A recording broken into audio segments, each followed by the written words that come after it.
ایک ایسے نبی جنہیں ایک دیو ہیکل ویل نے نگل لیا۔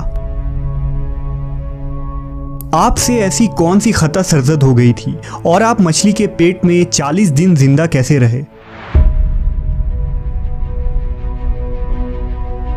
اس ویڈیو میں ہم اس ہستی کے متعلق جانیں گے جن کا واقعہ قرآن مجید میں یونس اور توریت میں جونہ کے نام سے آیا ہے۔ تاریخ میں آشوری قوم ایک عظیم اور طاقتور قوم کی حیثیت سے جانی جاتی ہے جس کا دارالحکومت اشور تھا۔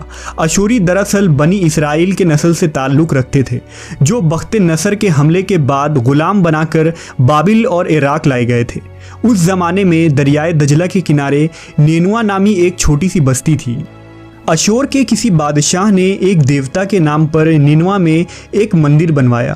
رفتہ رفتہ دوسرے بادشاہوں نے بھی مندر اور عمارتیں بنانا شروع کر دیں اور ایک دور ایسا آیا کہ یہ چھوٹا سا علاقہ سلطنت اشوریہ کے عظیم الشان دارالسلطنت میں تبدیل ہو گیا۔ نینوا شہر کے بیچوں بیچ مندر اور شاہی محل تھے جہاں سے اشوریوں کا بادشاہ پورے سلطنت پر حکومت کرتا تھا اور اونچے تخت پر بیٹھ کر بازاروں، گلیوں اور تفریح گاہوں کا نظارہ کیا کرتا تھا۔ اشور کے مغربی علاقے میں لہلہاتے کھیت تھے۔ پورا شہر درختوں اور باغات سے سرسبز و شاداب تھا۔ اشوریہ لوگ پتھر تراشنے کے فن میں بھی ماہر تھے، لہذا جگہ جگہ سنگ مرمر کے دیواروں پر انہوں نے اپنے دیوتاؤں کے نقش و نگار بنا رکھے تھے۔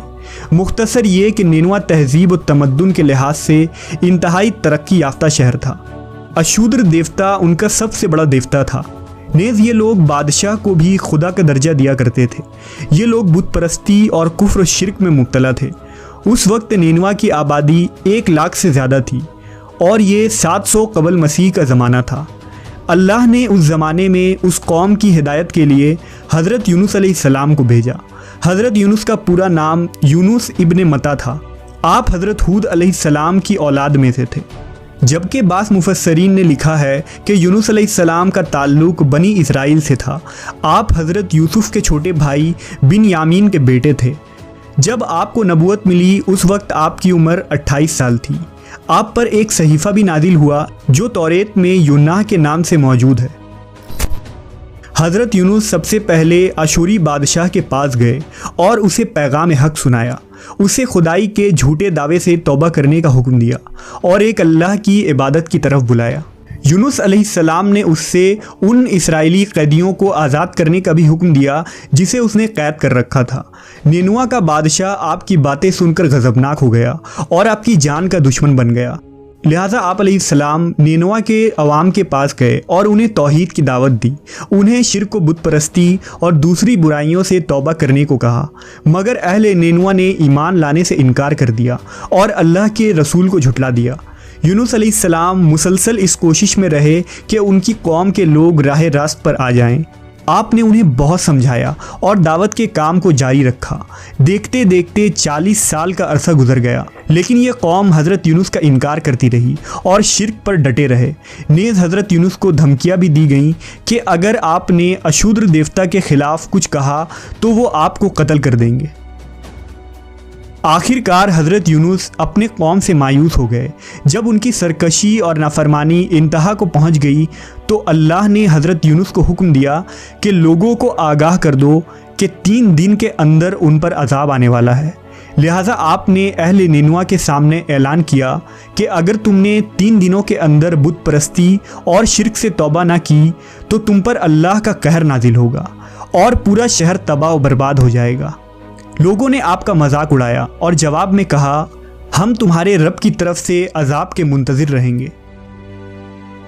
آپ کی قوم نے آپس میں مشورہ کیا تو اس بات پر سب کا اتفاق ہوا کہ یونس کو کبھی جھوٹ بولتے نہیں دیکھا گیا، لہٰذا ان کی بات نظر انداز نہیں کرنی چاہیے۔ مشورے میں یہ بھی طے ہوا کہ دیکھا جائے کہ اگر یونس علیہ السلام رات بستی کے اندر اپنے گھر میں مقیم رہتے ہیں تو سمجھ لو کہ کچھ نہیں ہوگا، اور اگر وہ یہاں سے کہیں اور چلے جاتے ہیں تو یقین کر لو کہ صبح عذاب ضرور آئے گا۔ حضرت یونس علیہ السلام رات کو اس بستی سے نکل گئے۔ صبح ہوئی تو عذاب الہی کا ایک سیاہ دھواں بادل کی شکل میں بستی والوں کے سروں پر منڈلانے لگا۔ جب وہ ان کے قریب ہونے لگا تو ان لوگوں کو یقین ہو گیا کہ اب وہ سب ہلاک ہونے والے ہیں۔ दरअसल हज़रत यूनुस अलैहिस्सलाम अपनी कौम से नाराज़ होकर चले गए थे, मगर उन्हें वहाँ से निकलने का हुक्म नहीं दिया गया था। वो अजाब की इत्तला देने के बाद अल्लाह की इजाज़त के बगैर अपना इलाका छोड़ गए थे। आसार अजाब देखकर जब अशूरियों ने तौबा व इस्तिग़फ़ार की तो अल्लाह ने उन्हें माफ़ कर दिया। अल्लाह ताला किसी कौम को उस वक्त तक अजाब नहीं देता जब तक वो अपनी हुज्जत पूरी नहीं कर लेता। बस जब यूनुस अलैहिस्सलाम ने उस कौम में मुहलत के आखिरी लम्हे तक नसीहत का सिलसिला जारी नहीं रखा और अल्लाह के मुकर्रर करदा वक्त से पहले वो खुद ही हिजरत कर गए, तो अल्लाह के इंसाफ ने उस कौम को अजाब देना गवारा न किया और उन्हें माफ़ कर दिया गया।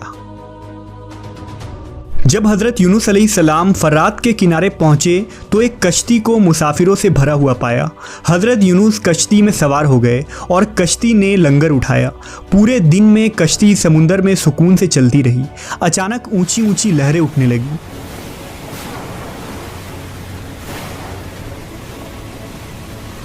लोगों ने अपना साजो सामान समुंदर में फेंक दिया कि कश्ती का बोझ कम हो जाए, लेकिन कश्ती का बोझ फिर भी कम न हुआ। जब कश्ती डगमगाने लगी तो कश्ती के गर्क होने का यकीन होने लगा।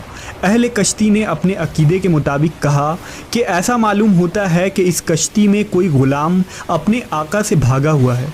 जब तक उसको इस कश्ती से अलग न किया जाएगा निजात मुश्किल है। यूनुस अलैहिस्सलाम ने सुना तो उनको तंबीह हुआ कि अल्लाह को मेरा निनवा से वही का इंतज़ार किए बगैर इस तरह चले आना पसंद ना आया और ये मेरी आजमाइश के आसार हैं।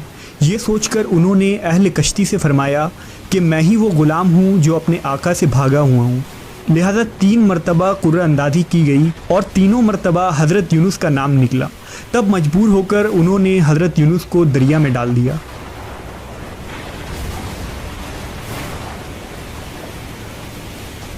उस वक्त अल्लाह ने एक बड़ी मछली को हुक्म दिया कि उन्हें निगल लो, ये तुम्हारी गज़ा नहीं है, इसलिए उनके जिस्म पर कोई तकलीफ़ नहीं होनी चाहिए।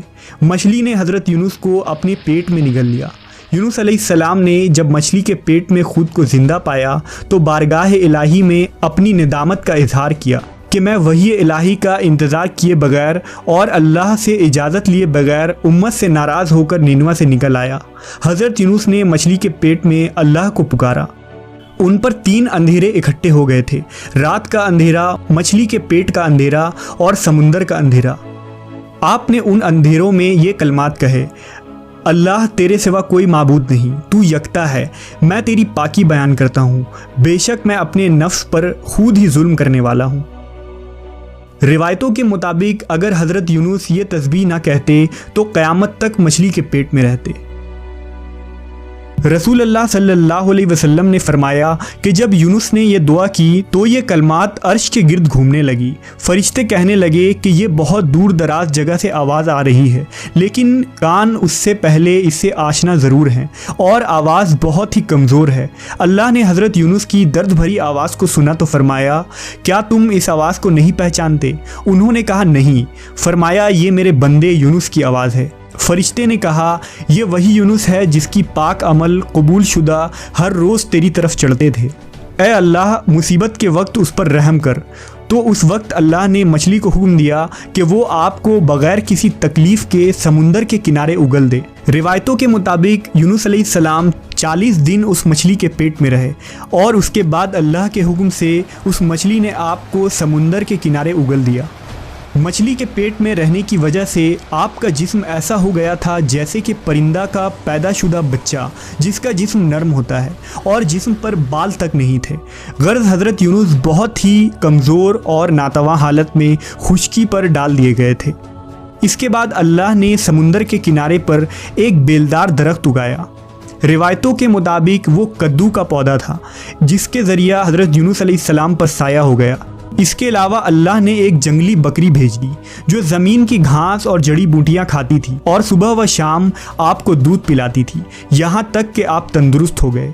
हज़रत यूनुस दरख्त के उस साए में झोपड़ी बनाकर रहने लगे।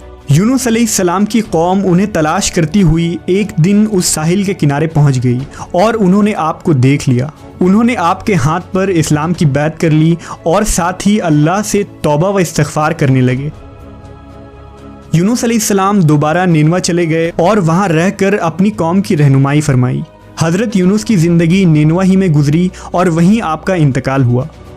اس قصے سے ہمیں یہ سبق ملتا ہے کہ کسی بھی حال میں اللہ کی رحمت سے مایوس نہیں ہونا چاہیے اور نہ ہی ہدایت کے معاملے میں اپنی ذات پر بھروسہ کرنا چاہیے۔ ہدایت تو بس اللہ ہی کی طرف سے ہے، ہمارے ذمے بس پیغام حق پہنچانا ہے۔